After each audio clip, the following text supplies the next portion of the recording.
I don't know what's going on my computer. I can't get into YouTube.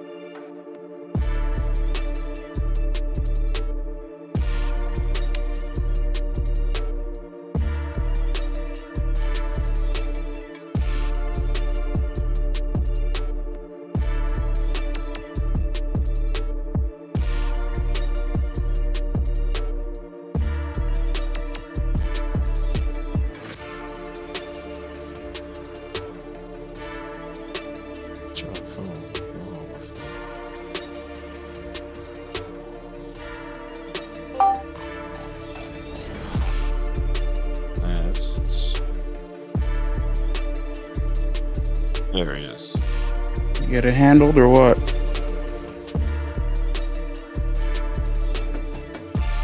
Just came in to the rescue. What is that? Shit, that happens to me at work too. People just call me up and then I join the call. They're like, it worked now. Like, what'd you do? I'm like, I didn't do anything. I just showed up. Computers fear me. That's why Phil fears my ass. Windows fears me. They know I'll rip them a new ass. Like, don't give them content. Don't do it. Don't get me started on Windows.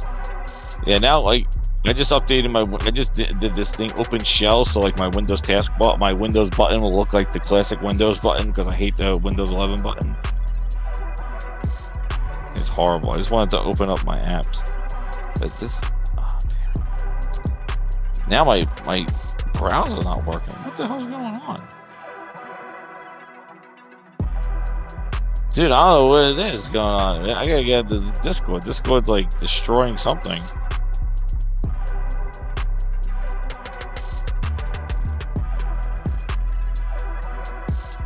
What the hell's going on? Discord, what is this? Steam. This.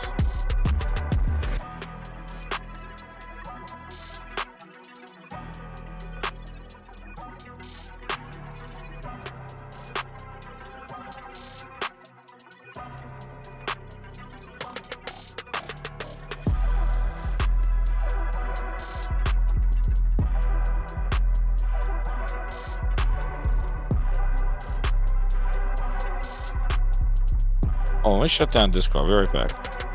Get rid of this thing.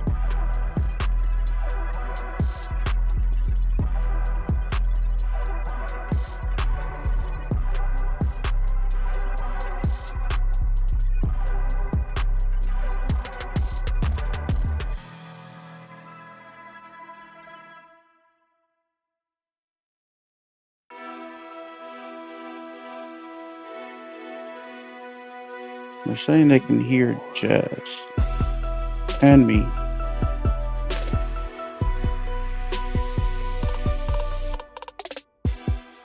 Hear Jess and Will, hear Jess and Will.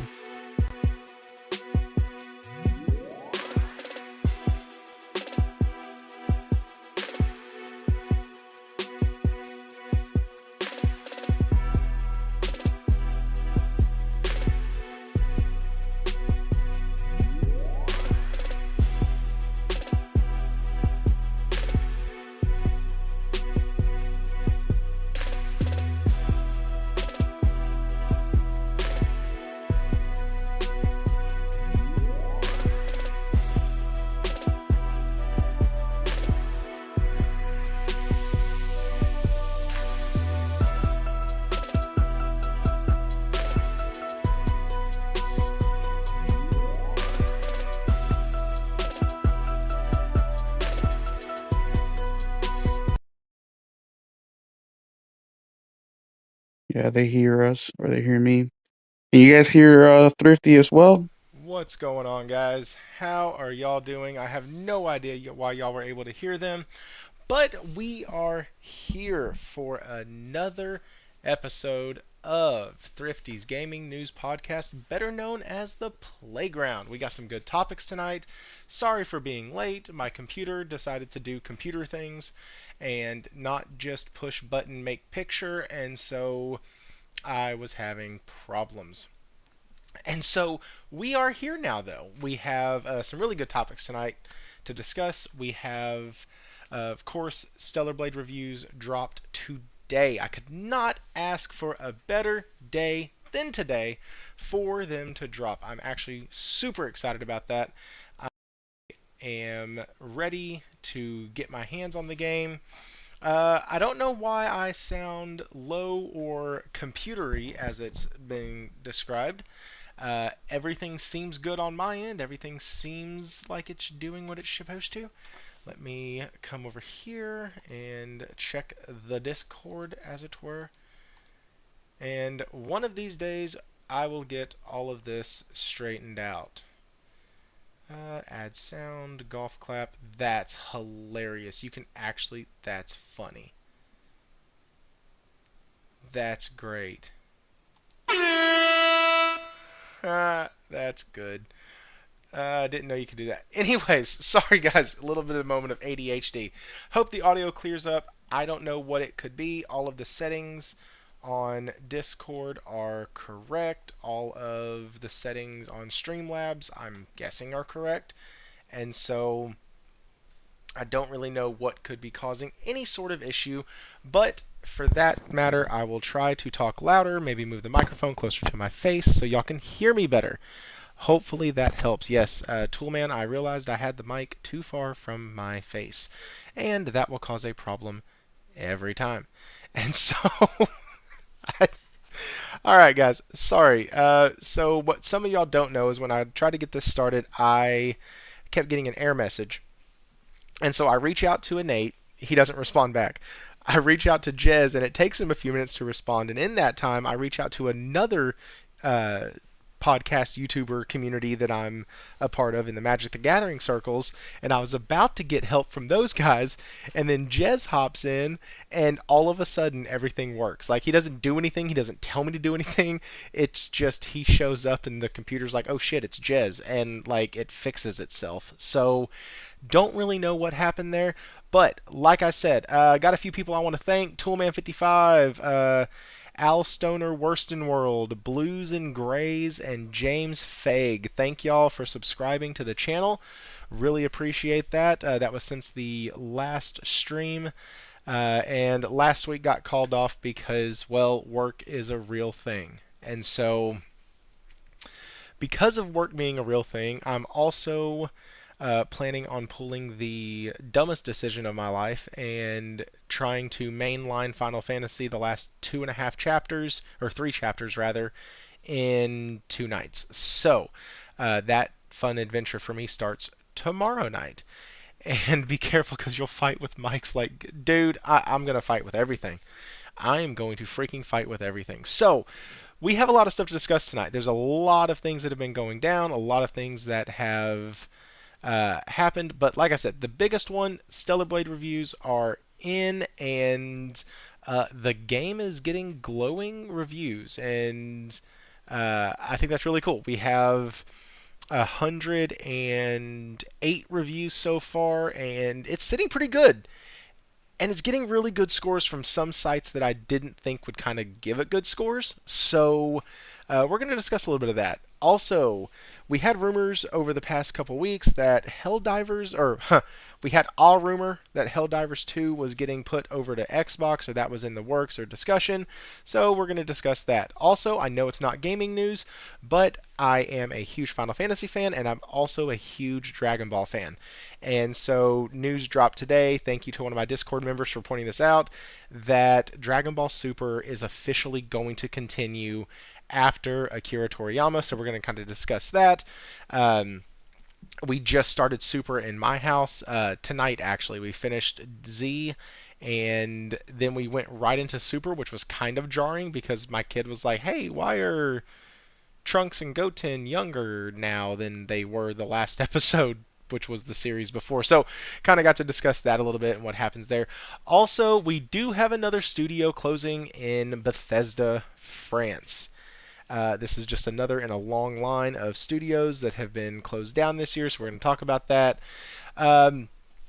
Also, fun fact, Xbox games run better on PlayStation. We're going to be discussing that debacle. But we're going to be discussing if it's actually a debacle and why I'm probably going to take the side that is less followed here. Because in that same category and conversation. We're going to be discussing Ghost of Tsushima, dog walking the PS5 in quality, performance, graphics, shading, pretty much every aspect. And so we're going to discuss that also because I never want to be seen as the fanboy channel. So, with that being said, guys, welcome to the playground. Hit that like button, subscribe if you're new. I would truly appreciate it. Looks like we got some cool people in the chat tonight. Josh, Toolman, Will, Michael, Outsider Gaming Night, who I still say your name right now, so I'm proud of myself. Nelson Gaming, what is up? Thank y'all all for being here. And Mostafa Network, hello. I can't stay because I'm tired, man. Hey, I appreciate you hitting that like button. Other people do the same. Will, I know you've been playing games. You're the better one of the two of us when it comes to that. And so, what have you been playing this week? What up, Thrifty? Well, I beat Wolfenstein Old Blood, Wolfenstein 1, Wolfenstein 2. I've been playing Zao since yesterday, and the Remnant 2 DLC that came out with yesterday. I've been playing that with Henry and RPG. So those are the games that I've been playing for the last couple weeks. Looking forward to Stellar Blade on Friday. Man, I'm so happy. I just paid off my pre-order, so it will be in my hands tomorrow. Tomorrow? Yeah, Friday. Friday. PlayStation just charged me yesterday, so that means it's on the way. That's awesome. I am actually really happy about that. The game has me really excited, and so with that being the first thing that kind of we're going to lead off with tonight, I know other shows make you wait for the good stuff, but I'm going to give it to you right here.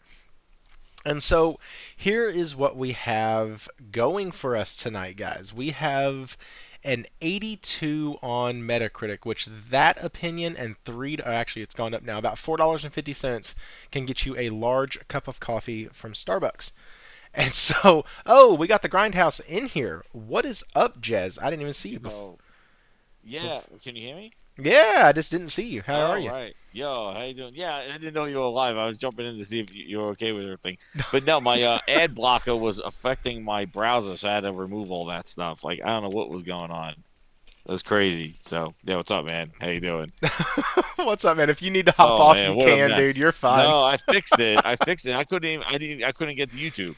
It was like my ad blocker was like updating. I got rid of the whole thing. Awesome, man. So, what games Crappy have you ad. been playing this week, dude? I'm playing Zao now. Really enjoying that game, and I've been playing Final Fantasy. I finished the cruise ship. I just went through the whole tournament and beat everybody in that Queen's card Blood? game, which is awesome. Yo, that game is so much fun. I It got really so, is. I oh want my a god, mobile I version was of it. upset when it ended. I got good at it. I was like Man, so good. Now I want to go start getting the cards now to go compete against people because like yeah, that thing.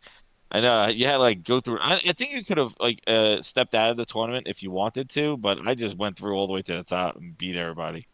yeah, man. It It was was. fun. So, I actually carried the. After I won the first few during the introduction, I actually carried that same deck until I got to. Crap, the place right before Cosmo Canyon. I The, just the left cruise there. ship No, or after no? the cruise ship, after the Gold Saucer. I had to Oh, upgrade my okay, deck at the Gold Saucer, and it's because I finally needed to change it. But dude, it speaks I to know. me as a Magic player because that game is all about like figuring out how to outsmart the AI to figure out where to put your piece to shut their board down. And so I Hmm. absolutely love it. One of my Yeah, the favorite parts of AI the game. definitely plays differently. It's not like they don't they like some try to push you all the way back so you don't have enough in your row. Some like have these high power cards that like just take over slots and stuff like that. Like, yeah, it's pretty interesting how the different people play differently. Yeah, I love it. And I have a strategy that I do. I have like four of the same cards that I had from the beginning are still in the deck because I have such an opening strategy with them that I can't take them out That's because what I was doing too. Like on my soldier cards, I'm like I have to use those because my two soldier cards like they kind of spam the rows and stuff because it puts like one notch in all three areas. So like I'm like that's my yes. strategy is to stack those to kind of flood them with one at least one notch there, so I can play the whole board so there's more available to me.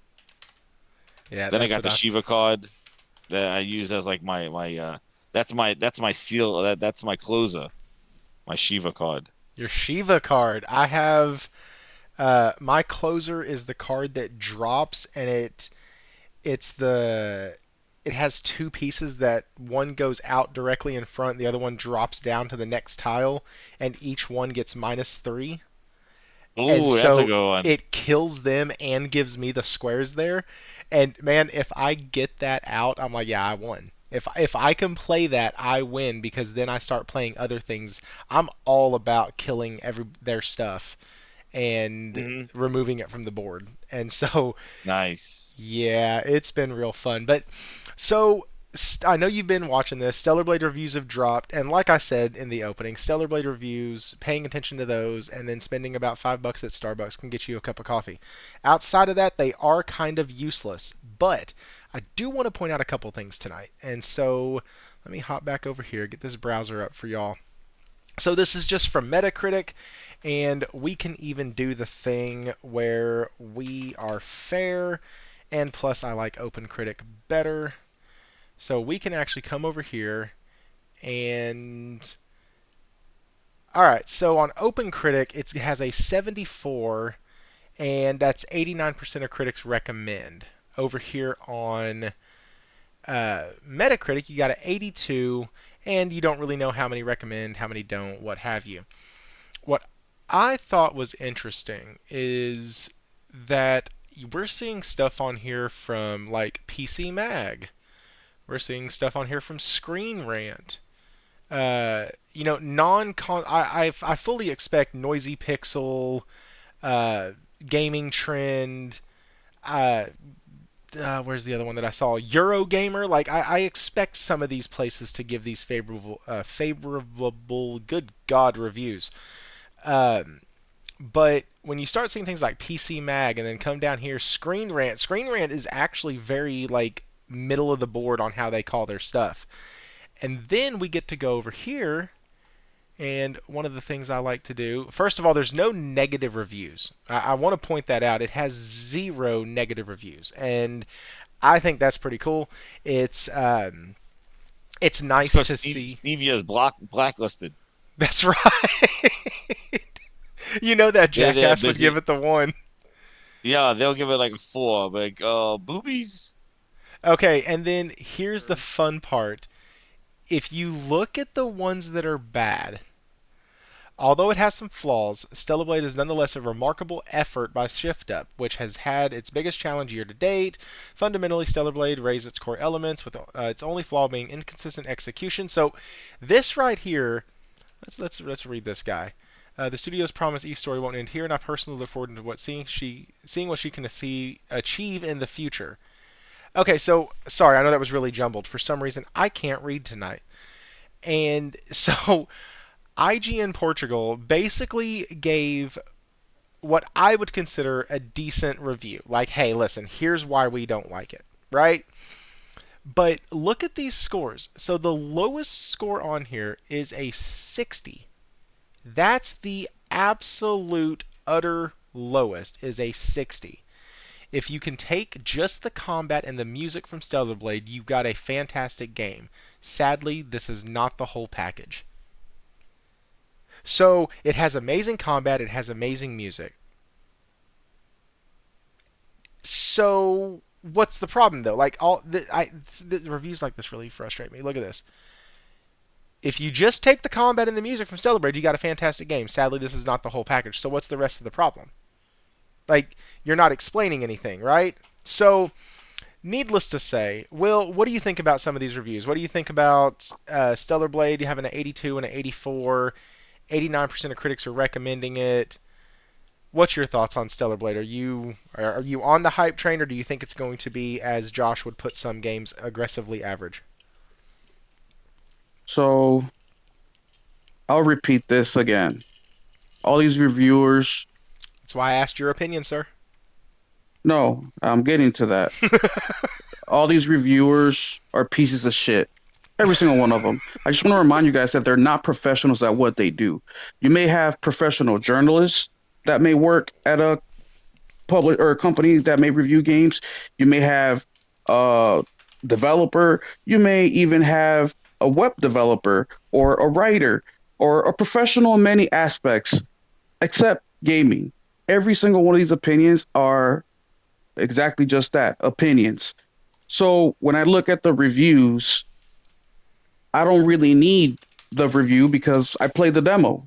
I got over 2 hours of the demo. I did the boss fight. I also did the little story mode they allowed us to play. We got to see a little bit of the beginning of the game and kind of how the story is building up a little bit. So you get a pretty good example of what to expect with the game, right? So these reviews, as far as the score goes, I've never cared about them. It is interesting to talk about, more to get other people's perspective. Do I think the score will go up? I think the real score is going to be based off the user or the gamer score. I think once we get the games in our hand and those scores start coming in, those are the scores that I think really will matter. And as far as that goes, I cannot speak on that because we haven't played the game yet. Based on what these guys are putting out there, it sounds about right. What they have graded the game is actually what I expected. I expected the game to be between an 80 and an 85, and look where we're at. So it's course for par, nothing new, nothing interesting with that. What was happening with the score? Okay, okay. Jez, what's your take on this? Same as Will's. You don't give a shit. Yeah, like I think the biggest thing is like the demo was definitely a great thing to do because the demo showed that they let people sample the gameplay. I think if they didn't have a demo and people were going to play this game, they might have been more kind of suspicion, like people have unexpected thoughts because they'll think that's more like a Bayonetta or more like a Devil May Cry, or just like spam and buttons and slashing, and not realizing that there's definitely much more strategy and much more skill needed and more parry, elements needed in the combat. And I think that was one of the first kind of things that people were experiencing when they played the demo. So getting that hands on the demo, none of that came as a surprise, for at least from people like doing a review. But I agree. I think the demo, kind of makes the reviews not have as much impact in purchasing decisions as you need because, if you hide your game and not show a lot of it, then you're dependent on reviews to kind of determine, hey, what is this game? Because I haven't seen enough to make a decision. And that's something that Sony has done pretty well with their games, is give enough information up front and some demos and things like that, or show enough gameplay that you could at least feel like, hey, is this a get or is this something to pass on? And then the reviews just kind of supplement that, or to find elements that maybe you missed from what you've seen or what you played. So I think the demo was a great thing to kind of have people experience the game, so then they can make the determination themselves. Like, I'm definitely buying it because of the demo. Like, the demo just solidified that for me. But the reviews, I'm surprised that I knew that it was gonna get, there's gonna be some controversial kind of elements in there, and I see some of those things in some of the reviews. People afraid of breasts, I guess. They're And afraid of the they just jiggle, not the jiggle. hey, it is what it is. But meanwhile, we grew up with Dead or Alive, and all that other stuff. Bayonetta and all that. Please. Nier I mean, Automata just recent. I just beat that game Guys, last Tomb week. Raider. Tomb the, Raider. Tomb what Raider. about Dead or Alive beach Oh volleyball and my Dead or goodness, Alive fighting, dude? Forget about it. Jess. I was That just guy talking was to a pig. Nelson. What's his name? The guy that made Ninja Gaiden, the guy with all the acne on his Oh cheeks. yeah, That guy. yeah. He was that guy was and he loved his Kasumi, whatever her name was. Jess, I want to ask you a question. See if you remember this game. I was just talking with Nelson about this. It was called the Guy game or the Man game or something like that. Yes, the Basically, guy's game. I remember that. where it's like a show, like Dude, what Who Wants about to Be a Leisure Suit Millionaire? Larry and shit? Remember Yeah, yeah, Leisure yeah. Suit All that. Larry? Uh huh. Oh my No, god, like but those I two. want to touch a little bit on what Jess said about the solidification of the demo, where the reviews don't really hold as much weight. Um, and also, I'm just very against authority, right? So it doesn't matter if they gave the game stellar reviews, pun intended. I hate them. I don't like them. I think they're a waste of ink and time and everything. But another thing that PlayStation has been doing a really good job of, which is actually the reason why I bought Baldur's Gate, is with Stellar Blade, Shift Up has been doing these like developer diary kind of deals where they dropped 2 episodes so far. They dropped one last week and one this week. So when it comes to accessibility, as far as the game goes, they're also giving you some behind the scenes stuff there. So you're getting a big picture. You're getting a little bit of the history of how the game came about to be, some of the things that motivated them to, what games they've used as inspiration, and it goes into a much bigger picture for the gamer, right? Because the reason I say this links up to Baldur's Gate was I hate turn-based games, right? I'm an action adventure, like that's my jam, right? Narrative-driven action adventure games. That's why I love PlayStation first-party games. But the reason I bought Baldur's Gate was because I wanted to support the developers of what they're doing. They didn't try to make a game so they can boost the sales or go with what's hot right now or trying to please anybody except the gamer. And they were passionate about it. And I'm seeing that as well with Stellar Blade, that these ladies and gentlemen over there at SkillUp, they're really passionate about the game.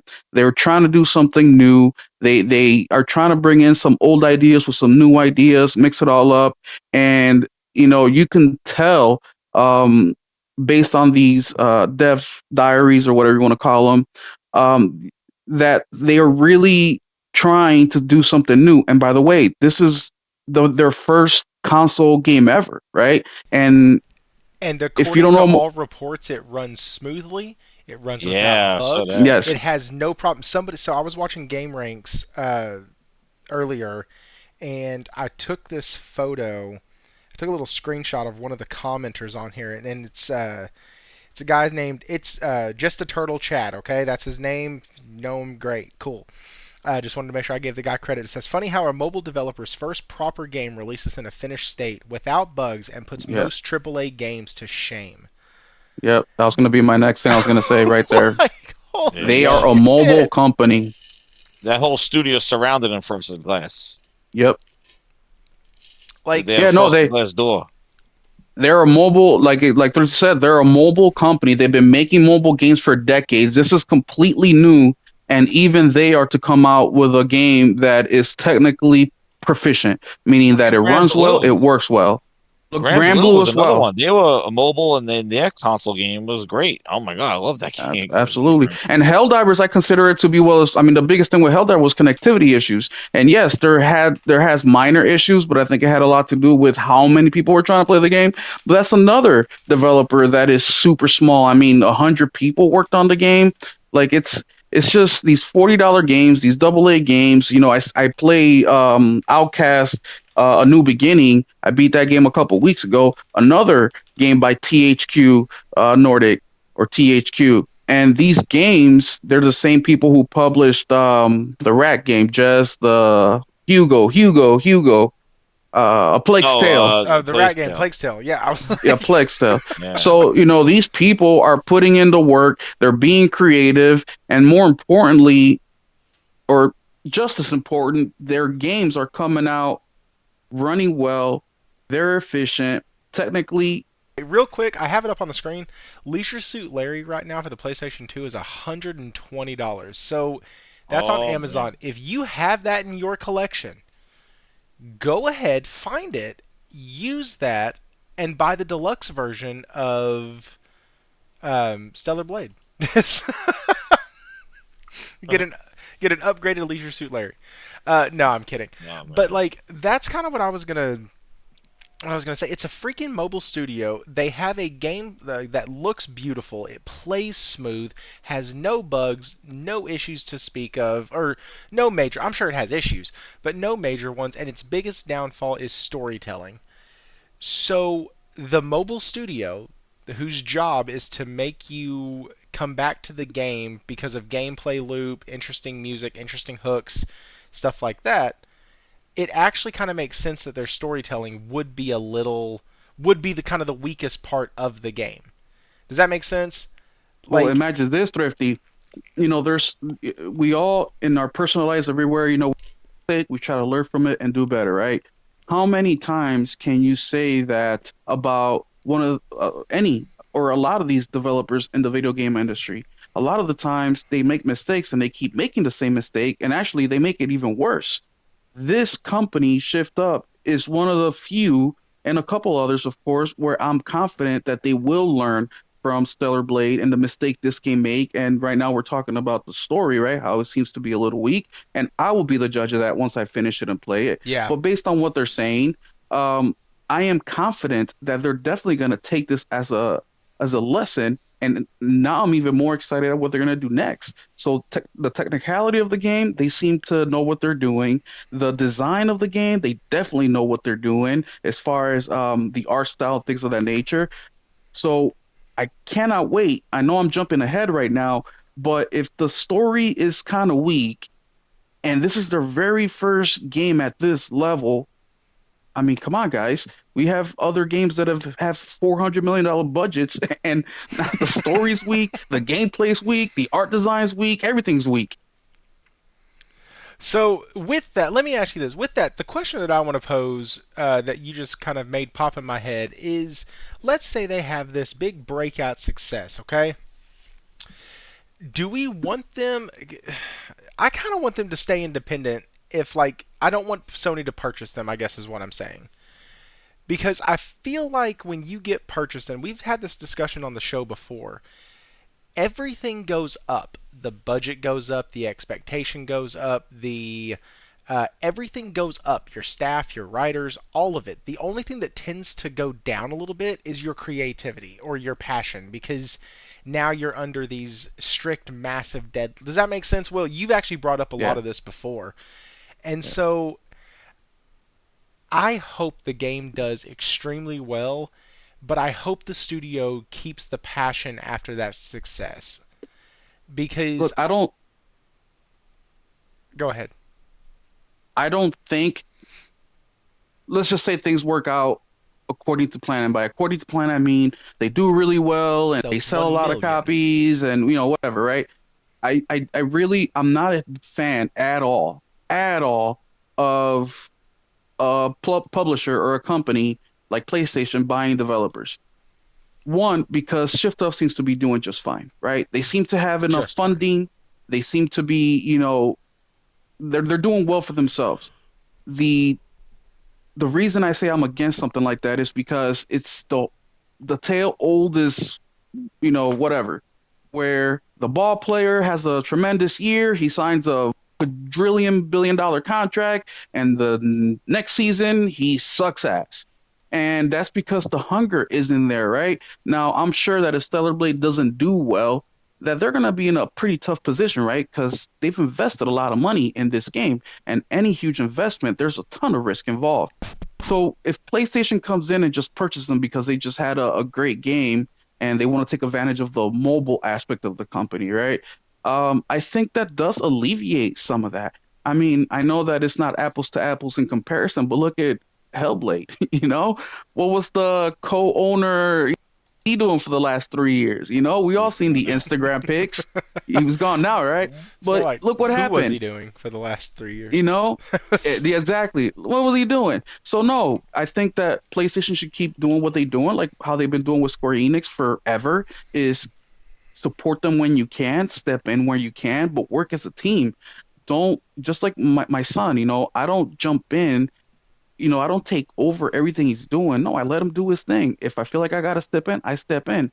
But by allowing that to happen, that's where the growth comes in. The experimentation comes in, trying new stuff. Your hunger is there, and you want to keep doing something that's going to push you forward. So PlayStation coming in to purchase them just because they had a great game. I don't like that. Now, if we flip it, like a Helldivers team, right? Now I think the Helldivers team, I don't remember their name, Arrowhead. Arrowhead. I think that was a great buy because Arrowhead had a great vision. but they just didn't have the resources to get there. Now, the resources that they had, they were able to achieve something tremendous, but they were limited. PlayStation coming in, not taking over, but making them part of the family and giving them the support that they needed, took Helldivers from a top-down, the little shooter it was to the world phenomenon it is today. And that's where it makes sense. Yeah, so Arrowhead isn't owned by Sony though. Well, no, but I was just using them as an example how heavily invested, Sony. Oh, okay, okay, okay. I was like, I don't think they're owned by Sony yet. But even if we take like the people that made super hard game that people gave Returnal. up the shooter, Returnal. That's another great example. That company's been making great shooters basically their whole history. And as soon It's one of as the hardest games I've ever played. it is, and as soon as, and by the way, I've actually gotten better at it. So if you ever want to try it again, I think you'll enjoy it more with another person. Once I get through But the Stellar Blade season, absolutely. Yeah, but once Sony got involved with them, they were able to take it to the next level, and we see that with even somebody like EA. I mean, EA. I'm really liking the EA Originals thing that they've been doing, and Zao is another example of them. Where the game is great. I've been playing it. I'm playing it right now, and getting that support from a much bigger publisher, getting that funding needed, you could really take that game that was, indie or something that was double A, and it may stay in that range, but it's definitely elevated. Hmm. Jez, what do you think? Yeah, I'm not a whole fan of buying. Like every time a good game comes out for somebody, it's like we gotta buy them. I think that's garbage. The fact that they're able to get these games and make these exclusive partnerships and stuff like that without having to spend billions of dollars of buying a studio and stuff like that. They just show their publishing power and their relationship building like that, and to get it exclusive. And if they're able to do that without having to buy and own the whole company, then that's fine. Like that's like just like what they're doing with Square Enix. They didn't have to buy Square Enix. They didn't have to buy Bethesda to get Ghostwire Tokyo and Deathloop. Like there was no $7 billion court cases and announcements. They just said, "Hey, these games are coming exclusively to PlayStation." So if they're able to do that with and just and do the most important thing, that's the one thing that people don't understand. It's like just by owning a company doesn't mean you're getting more games. Actually, from the track record that we see what Microsoft You get does, less. you get less games. You think Compulsion could have waited since 2018 to now to show a trailer to their game? Compulsion Studios coming off a We Happy Few, they would have probably get something out there real quick.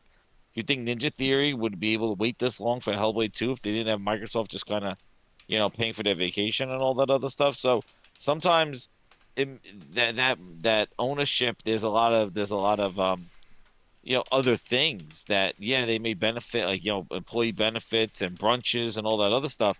But the games, we don't see them. If somebody just says, "Hey, we saw Shift Up, we like their game. Let's go put some money into it. Let's publish it. You're gonna bring it to us. Our players will get them exclusively, and use the power of our platform. Here's our console. Develop it for here. Focus development.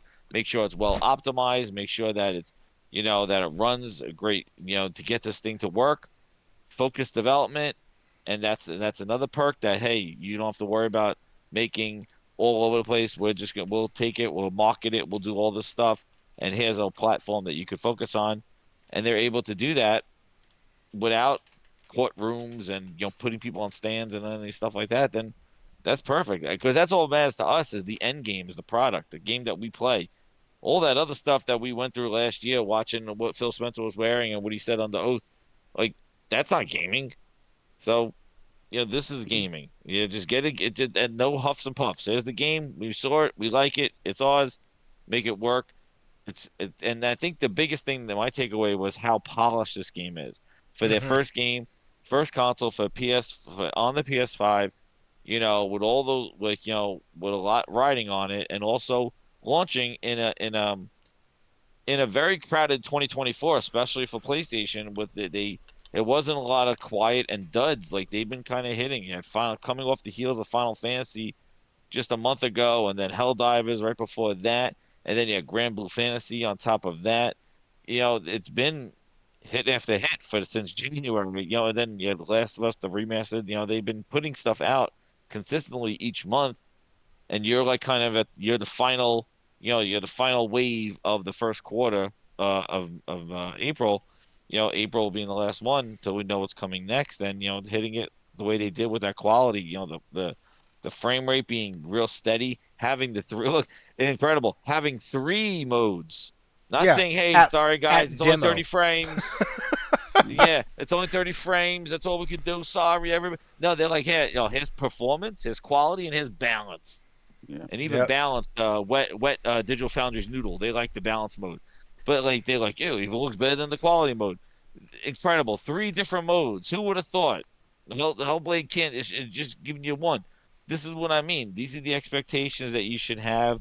Is the things that they set, and three types of ways to play the game, and those are the kind of things that you should expect, especially when it's exclusive, especially when the first party's publishing it. There's a certain level of expectation and polish, and they made sure that this game had it. And I tell you, they're giving it the red carpet treatment, man. They gave what did they do? They gave the comic, that full motion video of it, the rollout, the demo, the marketing, Yeah. all this without even owning. Numerous state of plays. Yeah, and they didn't have to own them. They didn't have to go to court. They No. didn't need to judge who their son worked at the No. company. They didn't do any of this shit. They just get the No. game and bring it to us. That's all I care about. That's all we care about. And that's it. So whether they buy them or they don't buy them, I don't give a shit. I hope they don't, because I Yeah. don't think the only reason why Sony needs to buy stuff is to keep it away from Microsoft from buying it. If they have to just kind of put up like blocks to block them, tech blocks, from Microsoft to say, well, we're just gonna buy them. That's kind of, I think Sony has to play that kind of game. Like if Microsoft's like wants to buy them, if they're eager to buy stuff. That's the Mm-hmm. only thing that I'll say is secure it so that you don't lose it. But to own it for the sake of owning it, it's unnecessary because Sony's getting all the benefits. We're getting all the benefits without all the owning and all that stuff. And you see it. Look at what Bungie. Like, look, I wish they would just sign the deal. Say, hey, make Marathon exclusive. Let's call it a day, Bungie. Thank you very much. Instead, they bought them, and now that's like it's all mishmash, and Yeah, that's just headaches a come weird with it. situation because they bought them, but they didn't. They're not there. It's They so are weird. theirs, but they're not theirs. They're Sony's, but not PlayStation's. PlayStation's not over them. Sony is, but when they do bad, PlayStation gets reflected on. Like it's just that's a whole clusterfuck of a whole situation. It is, and you see that's what happens because when you buy them, it's more about the business, and you hear about all this other stuff like the studio and if the studio struggling. I mean, like this is all the extra headaches that you hear about in the news and hear about. I'm sure they hear it as a company owning them. It makes no sense. Like it's just extra headaches. Like just if you get the games, like you don't have to buy Square Enix. If you're getting the games and the gamers are buying them and the games coming out with polish, that's it. Like this whole acquisition spree stuff started with Microsoft, and everybody just wants to do it. Just lock it down, and it's not reality, and it's unnecessary if you're able to do this stuff. Same thing goes. Yeah. Sony never acquired the Kana devs, and now Kana may be going to Xbox. Like, does it matter? Kana did what it needed to do on PlayStation, Yeah. and maybe now they'll put it on Xbox. It was an incredible game, Yeah, and but that studio itself even said, "Hey, we don't want to make another game right now." Like they yeah, like, those animators they did it to themselves as a challenge, which is why the game was super odd. Like the game was really fun. I The love combat that. was That game was amazing. great. The Great only game. thing about the combat that was very kind of jarring is you would fight all the filler enemies and they would be super simple. And then you would get to the boss fights and they would be a pain in the nuts. Like Oh, those boss fights are crazy. Yeah, the Those that one game was scream. with hard. the tree that would like go up on like the side of the cliff and like throw stuff at you, but then come back down and meet. Like it was a pain in the rear Oh end. man. So, Josh, in the chat mentioned it's kind of goes with what you were talking about, Jez. We don't really care about the suits, we care about the games. Sometimes Exactly. those actually collide. And he said, did you see the story that Shu just happened to be in Korea and they contacted Sony and he came in and played Stellar Blade, a Yep. full finished version of Stellar Blade, which that kind of stuff is amazing. Like this is one of Shu those. has an eye for games, man. That's where we get Big into those games time. like Stray. Yes. Stray. You look at Kana, like you see because you see his activity on Twitter when those games are coming out. He's always like retweeting them and all that stuff because you know that I bet you he's the one that kind of said, "Yep, that one, that one." Rollerdrome, another one like, "Hey, that one, that Love that one." game. He's picking out those games. What was that? The Sifu. You know that's it's always you see his Twitter activity when those kind of games come out that you probably know that he's kind of like their visionary. Their person goes out there and checks it. I always wondered who He's Microsoft's a person. scout. He's their He's a scout. Yeah, talent scout. exactly. And when they said he got demoted, dude, no, Oh they my put him in goodness. like Secret Service, man, where he just goes out Absolutely. there and just like identifies quality ass games from people that may not get that notoriety, may not be at the top of everybody's list. He goes out Dude, there and finds them. And look at honestly, this. he is probably PlayStation's biggest secret weapon. He's probably the Yeah, most important guy at PlayStation right now. exactly. More Where do you important think we than get these Herman games Holtz, from? more important than the CEO, more important than anybody in PlayStation currently. And of course, his whole team, right? He's not doing this by Yeah. himself. He may go out there find the Mhm. game, but there's still a huge process. So shout out to all the people involved in that helped the process, push the process, and just imagine how many games he finds that actually get turned down, right? We don't even know. Yeah, But right. something I wanted to touch base on what Jess said real quick before we move on is that when we talking about the purchasing of these studios, right? And normally, I think that if PlayStation were to purchase a developer like a Shift Up, right, I think it would happen before Stellar Blade will come out, right? I can't recollect the time, and correct me if I'm wrong or if you guys remember something where a game came out was a huge hit and PlayStation came in to purchase them.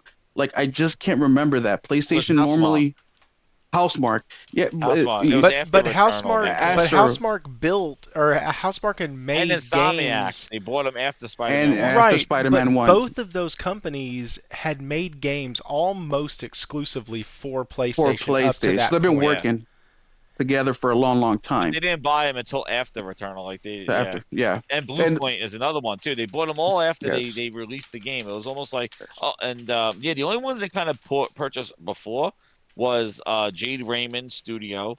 They bought her before she could show what she can do, Anything, yeah. and the and there's other ones. The Fire Sprite and who was the other one? I, Firewalker. Those other kind of those fire ones. dude, I think that The Jay bullet Raymond guys. purchase was a mistake, man. I really do, but we'll see I on what don't happens know, with man. that. Oh, but the other thing I wanted to say, what Jess said, is with the purchasing of these studios. So I want since just because I've been playing all the Wolfenstein the last couple weeks and I beat them all except for Youngblood is just give you an example of the production, right? Because we actually get less games when these purchases happen. Wolfenstein: A New Order came out in 2014. A year later, in 2015, the prequel to the New Order called Wolfenstein Old Blood came out. So now you have 2014, 2015. The next game was Wolfenstein: A New Colossus. That was in 2017. And then the game after that was Wolfenstein Youngbloods. That came out 2 years after that, which was 2019. Got terrible reviews. It's actually a shitty game. Me and Nelson actually streamed it on his YouTube channel 2 weeks ago. That was a co-op one, They, right? yes, Yeah, also co-op one with the daughters being the main protagonist. Now yeah. they released what? So one, two, three, 4 games in 4, 5, 6 years. Bethesda got purchased by Microsoft. They haven't released a game since, and the next game they're going to release is the Indiana Jones. This So machine. look at That's just machine games. You said. yeah, it's just machine games. Look at So Arcane. look at Arcane. So that's just a couple examples of seeing the production go down once they get purchased. So, this is something worrisome because we've had this discussion on the show before, right, Thrifty? Where do we prefer shorter games that come out more frequently or these Oh, long absolutely. masterpieces that we tend to get? And then I Absolutely. also tweeted about this a few weeks ago where I said we were able to get the Mass Effect trilogy all within like 4 or 5 years. We were able to get the Wolfenstein 4 or 5 games in 6 years. Mm. Uncharted, I mean, all these games were able to get back to back to back where you're able to play the complete trilogy or the complete story within a generation.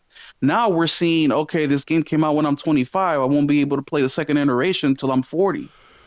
So this all gets compiled into the purchasing of these studios, where the direction is, trilogies or IPs that we really love, if they're getting stopped or continued. So it goes a lot more than just, is the game successful?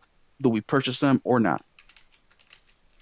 Yeah, and so Josh, or not Josh, sorry, I'm so used to saying, hey, Josh said this. No, Byron Cutler asked this question. He said, what would you think of a PlayStation showcase with 15 first party games and 10 third party games? I think that would be an Xbox showcase and not a PlayStation one. I think that would be, here's what we have coming for the next 10 years or 7 years, and then we would all be pissed off because we don't know, we know too far in advance. And Well, so, not if they do stuff like indies, double A's like China Hero Project, India Hero Project. They can add a oh lot of yeah, those games I in didn't there think as of well. that. So those amounts really are feasible if you start to include the work that PlayStation has been, planting seeds for this whole Yeah. generation, basically, right? Because I mean, we've gotten more games than any of the other console makers, right? But we still feel that it's a little short, and third party has really stepped up this generation as far as releasing games. But also we're at a different time where now we're getting 30 frames per second, 40 frames per second, 60 frames per second, quality perform. There's a lot more that goes into it. And the games, I mean, I just told when Dragon's Dogma came out and people were bitching about the 30 frames mode, and I said we are now playing games with the graphics that we wished or we couldn't even imagine when we were kids. And now you're going to skip that just to get an extra couple frames in there. Yes. So it's a big thing now. Yes, I will skip it to get an extra couple frames in there because frames are important. Oh damn. A Or smooth I just game drop is it. important. Like Final Fantasy VII Rebirth, I just dropped that shit. Why?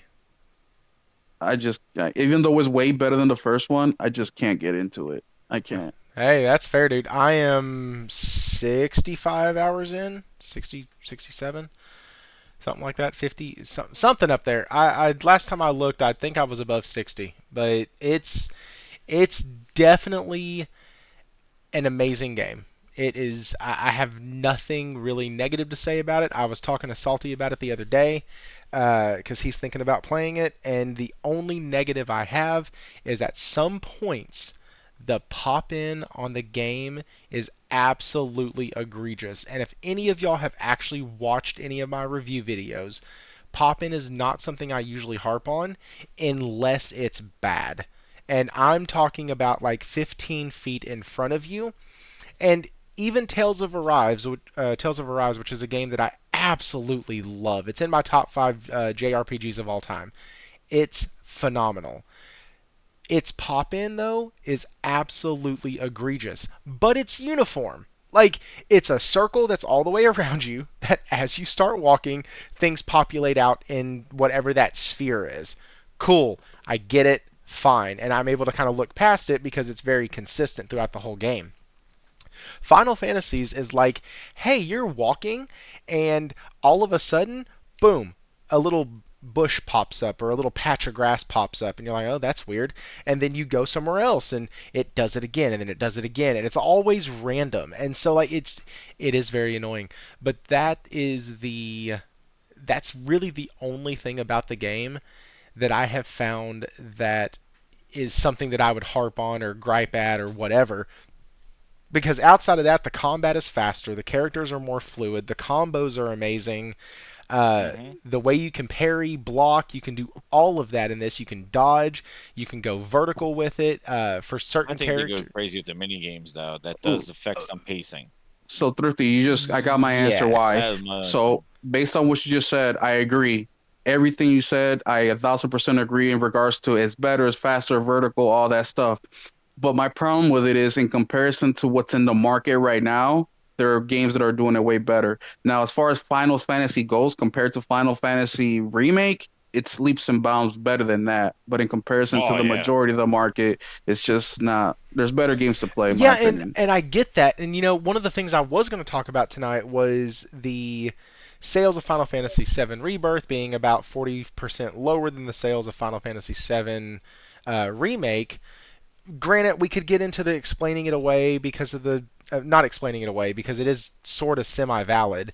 If you only have a pool of 55 million people to sell to as opposed to 110 million people to sell to, obviously your less pool means less people, and the penetration rate is actually the same or near the same for both of them on each console. Uh, but outside of that, I have to think that the phenomenon that was and is Helldivers 2 played a huge part in why Final Fantasy didn't have the big boost or the big burst at the beginning like it was expected to. Because there were so many. They're predicting.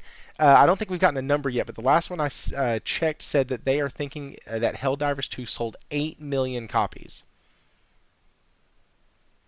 which is absolutely nuts.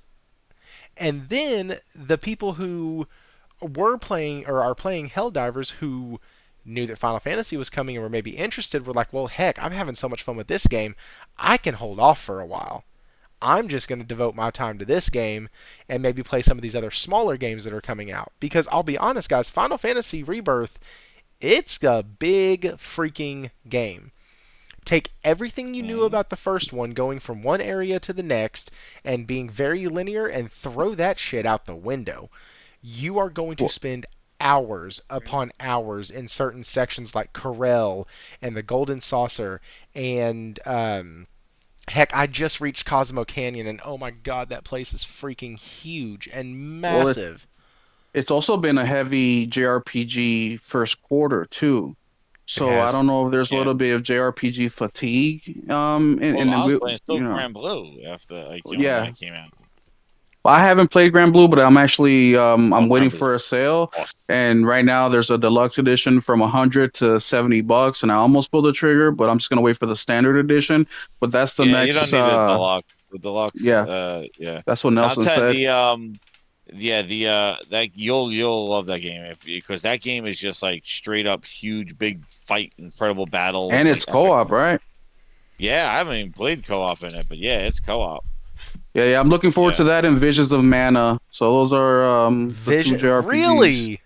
Yeah. Remember I asked you during the Secret of Xbox Mana showcase? is good, man. Secret of Mana is my favorite game ever. I I love sent you a Secret of Mana. DM. I was like, "Hey, dude, is this an exclusive or what?" You're like, "No, it's everywhere." And I was like, "Oh." Oh, It's that right. That's right. That's when Xbox tried to market it as like an exclusive to their Yeah, console. yeah, yeah. I don't know what it is about it. I mean, it just the combat looks cool. The game looks colorful. The art style is a little bit different. Like generally with like uh Rebirth and Grand Blue, like their art style look very anime to me.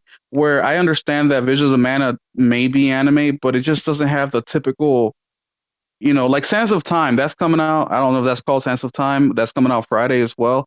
It has to me, it has That more of a similar art definitely, style to that. And I don't know. I'm interested in Sands of Time as well. Sands of yeah, the Time. demo was good. Sandland? Sandland. Oh, yeah, yeah, Sandland, not Sands of Sandland. Time. That's Yes. Akira I know Toriyama. what you were talking Yeah. about.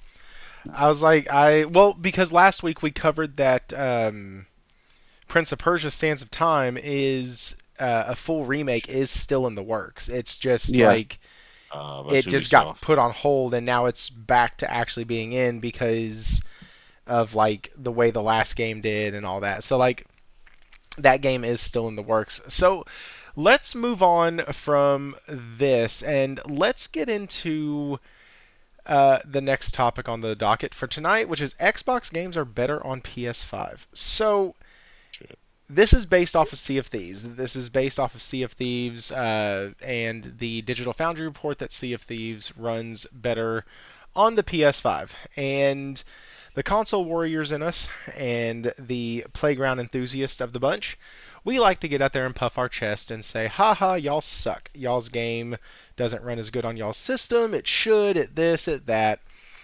And at some level, because in the same week we also got the information that Ghost of Tsushima runs better on a PC. Both of these games are older games. Both of these games had the PC version and the Xbox version worked on, respectively, after the initial version came out.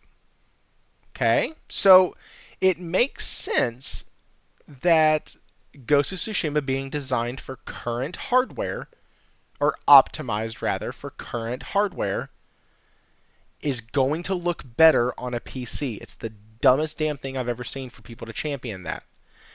I also think it's equally as dumb, funny as hell as it is, and I'm not going to lie, it's hilarious to look at Xbox and go, hey, your company gives us the better version, you dumbass.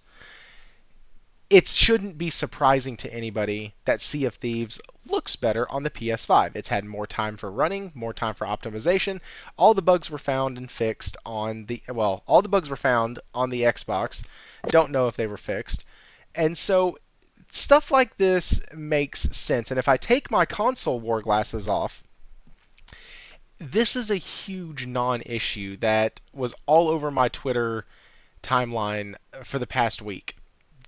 This runs better, this runs better, both of y'all suck. I can't believe PC Master Race guys are jumping in now. Like, I don't know. Am I overstepping on this, Will? Jez, what do y'all think? Am I being too, is this a bigger issue than what I'm thinking it is? Well, the only thing this answers, or not answers, but it confirms, is that the PS5 is just better for running games. It's just better for running games. It's better for making games on. I mean, this is not a secret. We all knew this, that once we saw the quote unquote power that Xbox has on paper and how their games came out, is talking about third party in specific, is running better on PlayStation 5. I mean, we heard Mark Cerny give his freaking presentation for an hour and a half, almost 2 hours, on why they developed, or they, created the PS5 to do what it does. So it's not that the Xbox Rare, for example, it's not that Rare is trying to make it better on PlayStation because of whatever reason. It's just that it's easier to make for PlayStation, and because it's easier, they may have more time, or because it's Will, I they think you did to dropped the out on game us. the same exact work they put into the game on the Xbox side is the same exact work they put on the PlayStation side, but it just works better on the PlayStation. So that's all that says to me. Josh just said one of the best shows on the internet. Yeah.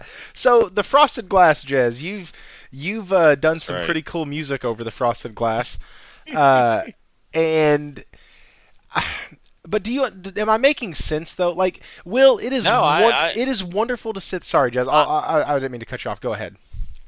no, no. I hear what you're saying. Like, and in the scheme of things, yeah, is it a big deal with the shadows and stuff? Not really. Like, but it's just shocking that first they marketed this thing as the most powerful console, Series X, in the world, and we knew it was Project Scarlet. We knew it before it even had a name. It was already named, and they went ahead and talked about the fidelity and all this stuff. Then the optics of this stuff. Like, how do you have? First off, this game was supposed to be enhanced for Series X. This came along. This was the big marketing push. If you remember, they didn't have a launch lineup for the Series X. All your old games working and being better was the whole reason to buy a Series X. That was what they had. They didn't have a launch lineup.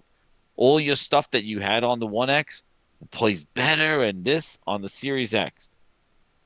It's just like, where is the person sitting there going like, hey guys, you tell me they don't know that they have them side by side. This definitely looks a little better. There's a little bit sharper things here on the PS5 as opposed to the Xbox.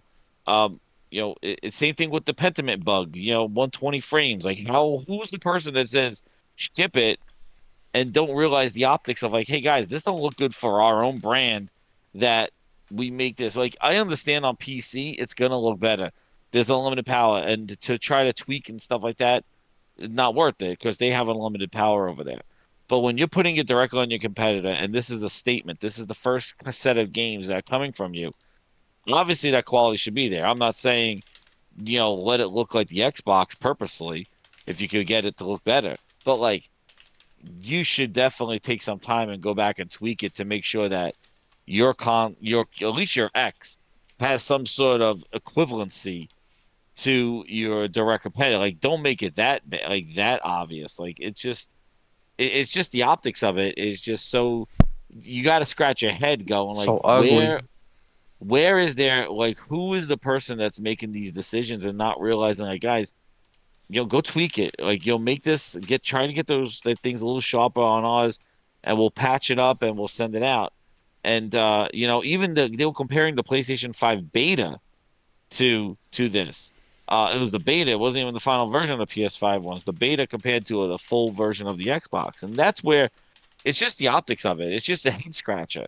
And then you see like recently I think with the I think Grounded actually looks better on Xbox than on PlayStation. So Obsidian's doing some sort of like make sure that this don't happen again. No more bugs this time. But it's just that the first few games I came over besides Grounded were like looking better and performing better. There was even now the other thing is the performance that there were hitches unknown like why there are hitches on Xbox, and I think it was what Will was saying. I do think that the PlayStation 5 is built, and we see this across third party as well.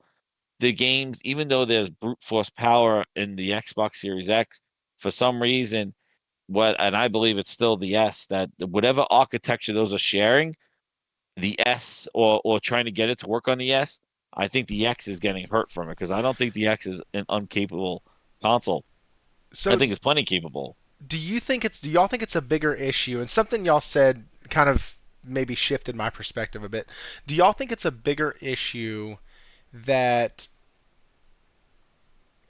Sea of Thieves came out and or is going to come out and runs better on the PS5, a contemporary of the Xbox Series X, than it runs on the Series X than it is than Ghost of Tsushima running better on a PC? Because like you said, Jez, you can have Oh yeah, it's unlimited totally freaking different. power on a PC. Yeah, totally different. Yeah, because yeah, exactly. It's totally different. And the thing is like this whole Xbox 4 games, whatever the hell it is, going to PlayStation. This is a bit. They had that Xbox podcast. This wasn't like under the table. This was like broadcasted. Phil made it a point. Like this is a thing that we're doing. People not gonna like it. All that crazy shit that went down in February. All that stuff. Like this is a new venture that are going there. Because what's crazy is that they didn't make a big deal when Minecraft Legends and Minecraft Dungeons were on PlayStation and Switch. There was no podcast about that. That Mhm. is an exclusive game. That was a new game. Now, it wasn't Minecraft. It was a new game in the Minecraft universe. They didn't make like, oh, let's have a podcast. We're putting it on Switch. And those games initially, the Dungeons was initially announced as a PC exclusive. Then the next year, they announced it as consoles and they said Xbox and PlayStation and Switch. Like I had the whole video showing the difference of what it was a PC exclusive Minecraft Dungeons. Like it was just announced for PC when it first got announced. And then they added all the consoles. And nobody batted an eye. They're like, oh yeah, whatever, that's fine. But this was a purposeful trek into that. If this is what you're doing, that's where this is what you're saying. Like, hey, our games will play better, and then with a possible pro on the horizon, there's even chances that these games might even play better than they're playing now with that added power and boost of a PlayStation 5 Pro. So it really puts their first party games, this venture that they're doing, it really puts the Xbox console at a disadvantage by doing this stuff. Like and for somebody not to just say, hey, just let it come out normal. And if the pro does what it does, then it does that. But the fact that you make it this game, these games are coming out and they're running and playing better. It's just like, well, why didn't you take the time to put this extra effort in the Xbox One if you're able to squeeze this stuff out of the PS5? This is your first party studios. This is not asking third party to do something. This is your first party. How your first party don't have the the advantage of, hey, let's get this little extra power now. Like, so not only does PlayStation get this, but also because if you notice, when games do go to PC, sometimes you do get an update or content or something tied in. So like the console kind of all the benefits time. when they go put it on play. It's like, oh yeah, we'll put the Game of the Year edition going over there, but hey, you get those enhancements too, or something like that. It just So happened like with how Remnant with the DLC. They just dropped it yesterday. The patch for DLC, patch for console. yeah, so like some like you should give a little something back to your console, like hey, while we're making the PS5 version, we're able to sharpen these things. Here's a new patch 101 that's coming out that will make your version, at least on the Series X, sharper. Like I don't know where, and again, it's a management issue. It always has been. It's not the Hmm. capabilities of Microsoft's developers. I think they're fine. I think it's Booty, it's Phil, it's Yep. the studio heads. It's the management does not have their finger on the pulse at all. They haven't had it. That's why Yep. game development has been a disaster. 343. I was just following stuff with Halo Infinite. They are destroying every single aspect of that game. They can't even support the Forges now. They're going on a tirade now because the quality management of Forge from their upper management is not doing the job for it. It is not. Their management is a mess, and that's where it's like, who is the person that says, hey guys, let's this doesn't look good here. And you may think that person just goes, hey, it's not a big deal, let the PlayStation version, it's just shadows. Like, it's just some hitches here and there. It's not a big deal. Nobody will know. And maybe not everybody watches Digital Foundry that's going to call this stuff out. And, it's just, I feel it Sorry, just that was boggles just my funny. mind. It's like self-sabotage. I hope nobody looks at that and goes, maybe nobody will notice because that's the first thing that everybody latches onto. Like, hey man, Right? I know. And this? if you're on Twitter, you're Phil and Fan Fest and knowing this stuff, you of all people make yourself so like you're one of us. You're one of us, one of us. You of all people should know that's how it's going to be perceived. And even when he does interviews, he alludes to like, oh, I know the internet's going to like this. So he knows.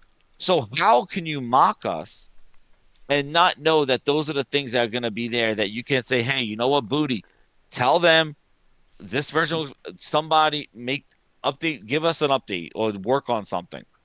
Like even the Bethesda, that Pentiment bug, 120 frames. Oh, it's a bug. For over a year and a half, you never put that.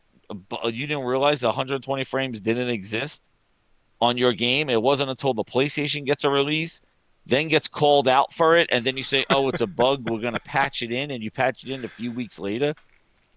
Like, why are you reactionary to that stuff? Where is your forward thinking to say, "Oh no, like nobody's gonna notice that there's 120 frames in this friggin' storybook game, and you don't have it in your own." Well, they It's don't have so time to weird. It's think like they about won't that. know. They don't have time to think about that. They're trying to figure out How? ways to save their jobs. How? This is the thing that boggles my mind. It's got to be. It's like self-sabotage. It's like you are a Mm. sucker if you play on the console of Xbox. Like, Hmm. you're the sucker because Jazz. and that's where I think it's so wrong that they spent 20 something years building this brand up to now make it the laughing stock of the console space. It's insane. Jess, I am so glad you said that word in specific, sabotage, because I've been saying this at this show for a long time where I said they're either extremely ignorant Yeah. Uh-huh. or it is self harm. It can't be no in Uh-huh. between because you cannot be No. that incompetent. And another thing I want to touch base on what you said is what Microsoft reminds me of, Xbox in particular, but Microsoft is that they are your typical greedy piece of shit corporation. And the reason I Hmm. say that is because you laid out all the facts. How is it possible? And the key word there is brute. They've been trying to brute force the console. They've been trying to brute force sales, consoles and games. They've been trying to brute force Game Pass. We saw that with the combination of Gold. and Game Pass and how the numbers went up, and that's something to be proud of. They try to brute the pushing X or A just to get those player count numbers up. They just try to brute force everything, and it's not working. Now you include the management and how they're dealing with their studios. And look, they have talent over there. These Mhm. guys have these teams that have been working for 20, 30 years and making video games. These guys have pushed gaming forward their whole lives, and all of a sudden, now in this new generation, they completely forgot. And we see it in the AAA space as well, or in the third party space as well, where they've been making video games for 3 decades, and now all of a sudden, they cannot get something simple as a new game plus, or something simple as having the game run properly on a console or PC. It's just blowing my mind. It's just that they're so money hungry. They're trying to get these games out before they're ready. They're diluting the art and the process that these devs have in mind in order to make the product that they want to make, all because of greed, and now is biting them in the ass. That's why I've said before, Mhm. I do not give a shit how much money they make. I do not give a shit how many copies they sell. The only thing I care about is it a good game? Do I like it? And if it is, I will shout and scream, share, tweet, hit like on everything that I like and share it out with everybody. But they have to earn it, man. We've gotten to a point where they expect it. It's automatic. They think that just because they come out with a skin, a DLC, a game, that they automatically should get the sale, and guys are pre-ordering. Look at Ubisoft, right? They just come out with a game and guys pre-order without even thinking twice. Guys, Ubisoft just told you get used to not owning your games. Why are you pre-ordering their shit? And guess what? A week later, we find out it's always online. An hour later, we find out that they have some missions behind a paywall.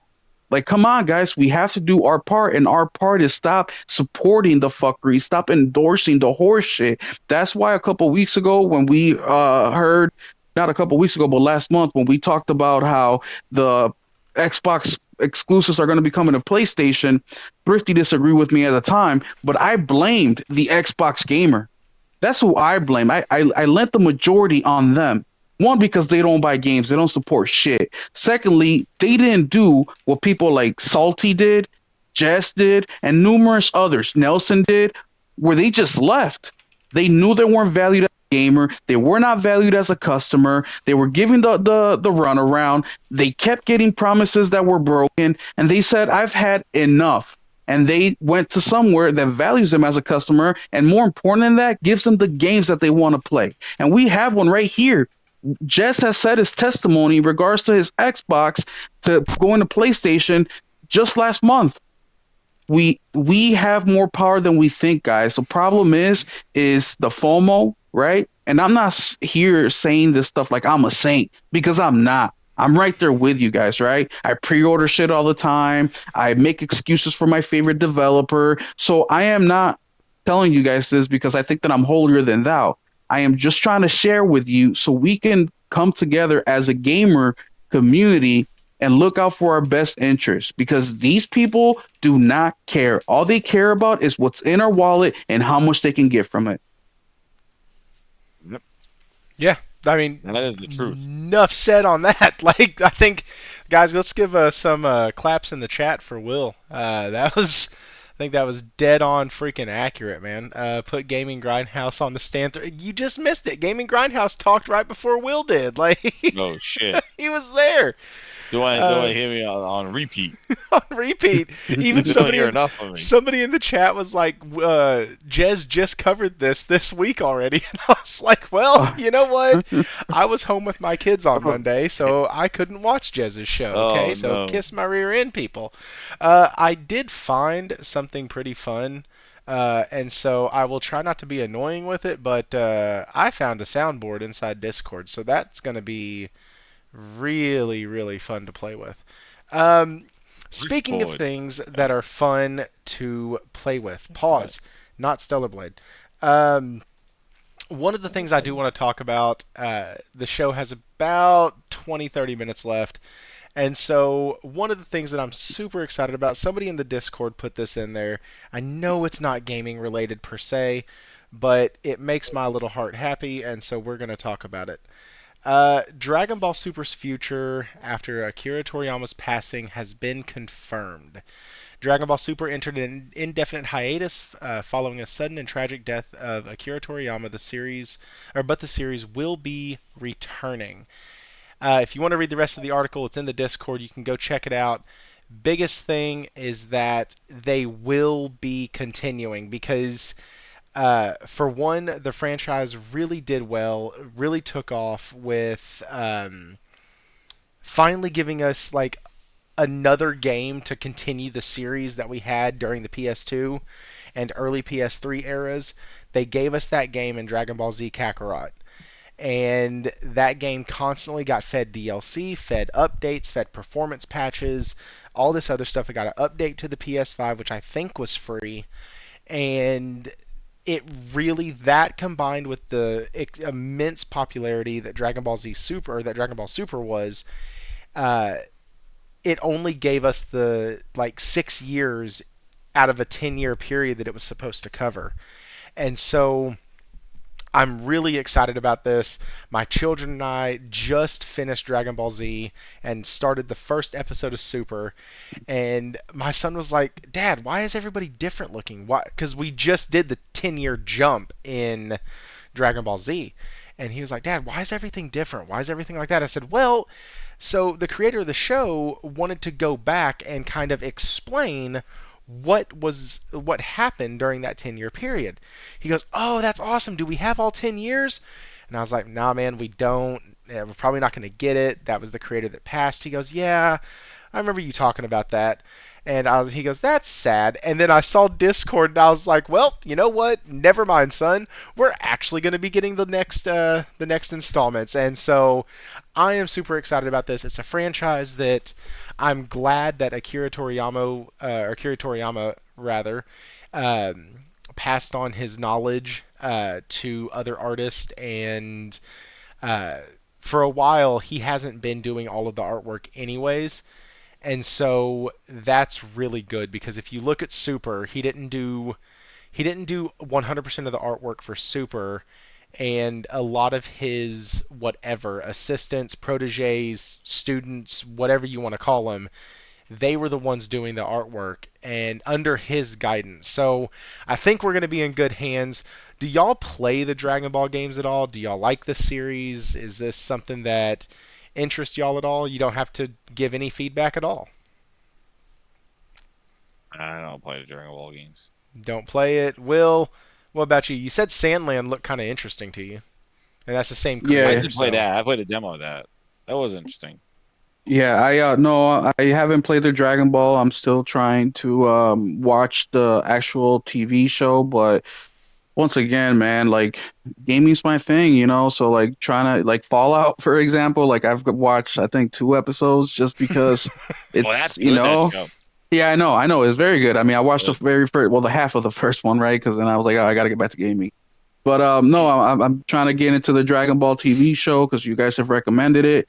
And once again, I know of it, right? It's a cultural phenomenon. Oh I've yeah. been well, knowing it since sure. I was I a played kid. Xenoverse Yeah, yeah, and one it's and two. good. I heard it's good. There's a lot of emotions in it. It's very well written. I think the characters look awesome. So I am excited to see.